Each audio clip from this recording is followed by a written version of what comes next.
ભારતીય મજદૂર સંઘ દ્વારા 17મી ઓગસ્ટના રોજ યોજાનાર આંદોલનને લઈને પત્રકાર પરિષદ યોજાઈ હતી। ભારતીય મજદૂર સંઘની એક બેઠક રાંચી ખાતે મળી હતી, જેમાં વિવિધ પડતર પ્રશ્નોનું નિરાકરણ નહીં આવતા આગામી તારીખ 17મી ઓગસ્ટના રોજ ભરૂચ જિલ્લા કલેક્ટર કચેરી ખાતે ભારતીય મજદૂર સંઘ દ્વારા બપોરે 3 કલાકે ધરણા પ્રદર્શન કરવામાં આવનાર છે। જે અંગે માહિતી આપવા આજરોજ ભારતીય મજદૂર સંઘના આગેવાનોએ પત્રકાર પરિષદ યોજી માહિતી આપી, જેમાં વેતન વધારો, પીએફમાં વધારો સહિત અનેક માંગો કરવામાં આવી છે, જે અંગે વિગતવાર માહિતી આપી હતી અને ભારતીય મજદૂર સંઘ સાથે જોડાયેલ કામદારોને આ ધરણા પ્રદર્શનમાં જોડાવા આહવાન કર્યું હતું। આ પત્રકાર પરિષદમાં સહ સંગઠન મંત્રી સુરેન્દ્રસિંહ રાજ અને સભ્યો તેમજ પત્રકારો ઉપસ્થિત રહ્યા હતા। નમસ્કાર, મારું નામ સુરેન્દ્રસિંહ રાજ છે। સહ સંગઠન મંત્રી સુરત વિભાગની જવાબદારી છે।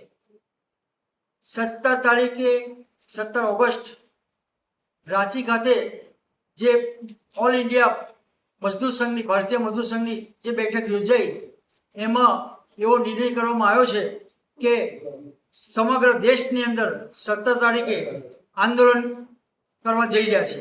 એના ભાગરૂપે ભરૂચ જિલ્લાની અંદર આશા બહેનો, આંગણવાડી બહેનો, પીએમ પોષણ એટલે કે મધ્યાહન ભોજન, ઇન્ડસ્ટ્રીના કામદારો, એસટી, એલઆઈસી, પાણી પુરવઠા, ઓએનજીસી એવા તમામ લોકો અમારી સાથે ભારતીય મજદૂર સંઘમાં જોડાયેલા છે।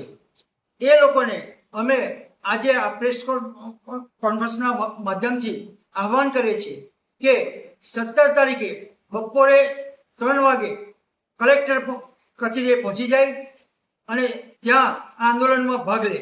કારણ કે સરકાર જોડે આપણે ઘણી બધી માંગણીઓ છે। એમાં અત્યારે જે આપણને મિનિમમ વેજ મળે છે, એ આપણે સરકારને કહીએ છીએ કે મિનિમમ વેજ વધારો છો 1000નો વધારો દરરોજનો, એટલે મહિનાનો 30,000નો પગારનો વધારો।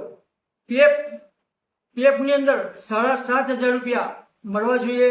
મેડિકલમાં, ઈએસઆઈમાં એવા જે બી અત્યારે પ્રશ્નો છે, એમાં સરકાર આપણને સીધું મતલબ ચર્ચા કરે આપણી જોડે અને એનું નિરાકરણ લાવે।